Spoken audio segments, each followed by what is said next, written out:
Hello, this is H.C. Bailey, and I'm here to officially announce a couple more LPs to add to my lineup. First up, we have... the credits just spoiled it for you there, but Breath of Fire, the original for the Super Nintendo. This will be my next side LP to follow Zelda 2. I've gotten a lot of requests from you guys to get into this series, so now I've finally gotten around to it. I played this game back in my childhood, I just never got around to making this LP, but now it's going to be here soon.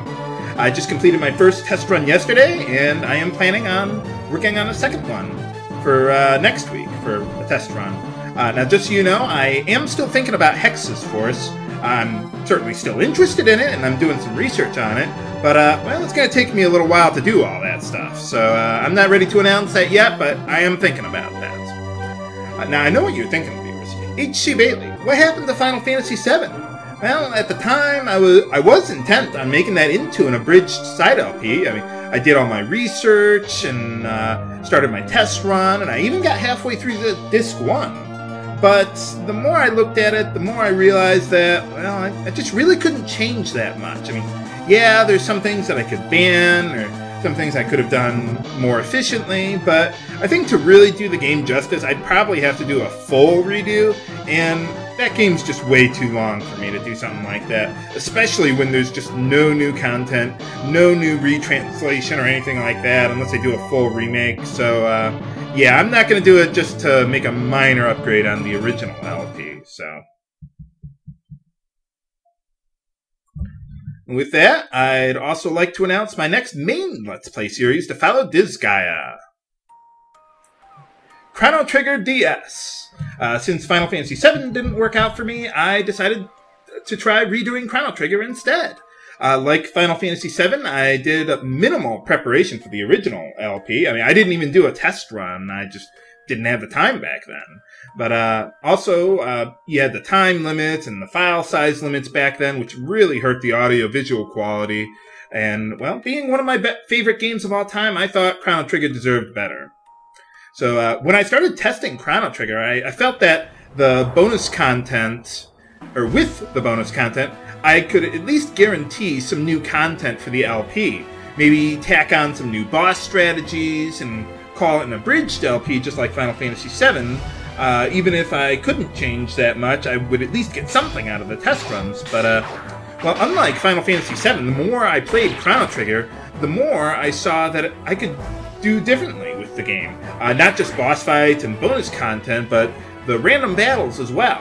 Honestly, there's just a lot in the game that I just didn't think about when I made the LP the first time around. And well, once I get past the first hour or two of the game, I started finding a lot of different things that I could change up with my strategies and everything like that. So I think it'll really be a different experience.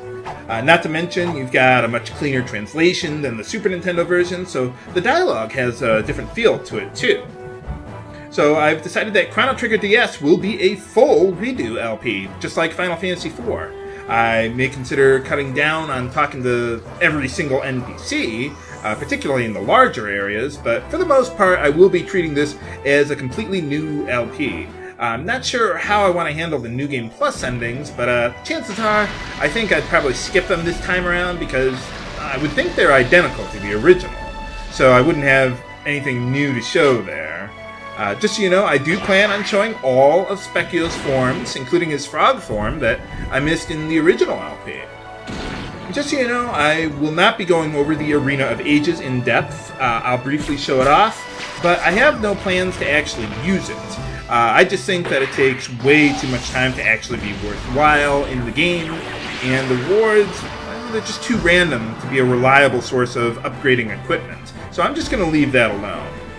Speaking of which, I heard that the arena is not included in the iPhone version of the game, which is otherwise identical to the DS version with all the bonus content. I actually considered the iPhone, or well, the Android version of the game for the LP. However, it doesn't work on my Samsung Galaxy S3, and I heard that the touchscreen controls are off, so I'm not really willing to invest that kind of money when, well, the DS version is just perfectly capable. So the main reason I was considering the iPhone version was because of the small size of text in the DS version, and everything's on one screen, and it does look really nice, but well, that's just not enough for me to invest that kind of money into it. And I'm still kind of concerned about the size of the text in the DS version, but I'm going to make a separate tech demo video in a day or two to go over those concerns. Next time on Let's Preview Chrono Trigger. This is H.C. Bailey signing off. Have a good day.